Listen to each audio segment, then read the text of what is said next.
Hi, I'm Edie Lush, and I'm here with Mike Perlis. He's the president and CEO of Forbes. Thanks very much for coming into the Hub Pavilion here in Davos. Thanks. So Forbes is winning, I would say, in terms of business news. You've obviously created some very rich content on the media, and as we all know, content is king. So tell me a little bit about, you're really pretty kind of new to this job. So tell me. I'm brand new, but I've known the company and have advised the company for a long time.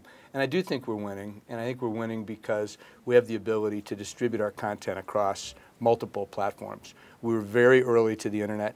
We started Forbes.com 10 years ago. We set it up completely separately from our 90-year-old magazine company and content source, allowing it to grow to 18 million unique visitors on a monthly basis, which is big and extraordinary for us.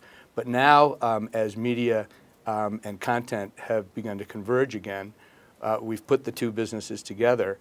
We create content as one and then distribute that content where people want it, when they want it, how they want it. And if they want it on the internet, we've got it there and have it powerfully. They want it in print. We've got, I think, the preeminent magazine in the space.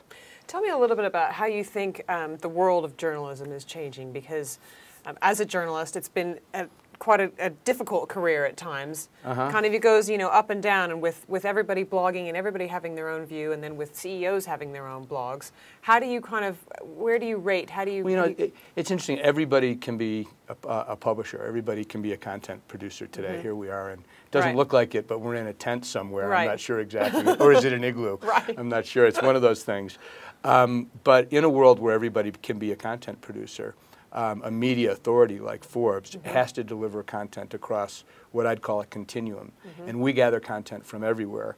If you think of it as a graph, on the far right we've got Pulitzer Prize winning original content created by our staff, and lots of content created by our staff. On the far left we've got consumers, people who read our original content and respond to it and react to it and have thoughts of their own. And we have contributors in between who deliver content and who we've created a terrific home for on this content continuum for us. So we feel at Forbes we've got the ability, in a world where everybody can be a content creator, where everyone can respond, to be authoritative, to put great news and great information out there, but have it work in a circular way in a culture that's more and more social. So what do you find that your readers want the most, for example? Do they want to see your journalists, or are they more interested in the consumer side? What do they really want? Well, people have always turned to Forbes. People think about Forbes in terms of business and business news. They also think about us in terms of success and wealth. And I think more importantly, they look to us for stories about the impact that people who are successful, that businesses that are successful can have. And that impact comes in different ways. Actually, the company is almost 100 years old, and the founder of the company believed that the only reason to be in business really was to be happy. And happiness means something different for everyone. It can mean collecting toys. It can mean being the greatest philanthropist in the world. It can mean having influence. It can mean creating jobs. And I think it's all of those stories about success and its impact that people look to Forbes for.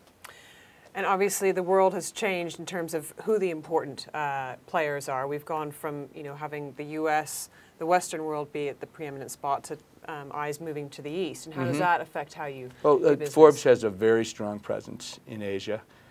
We have a terrific publisher and president, a guy named Will Adamopoulos, who runs our operations in Asia. We publish locally, specific. We have an Asian edition and specific editions in those countries. And is that different, for example, to what you produce in the West? Do people want something different in Asia than they do? It's interesting. It's a big.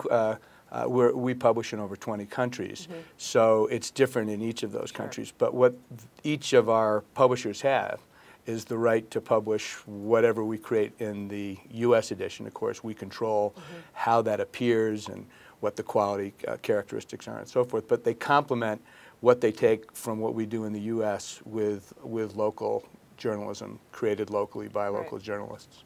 Mike, thanks very much for stopping into the space-time continuum here in the Hub Culture Here tent. in the Hub Culture igloo. Exactly. Thanks very much, and I'm Edie Lush. My pleasure.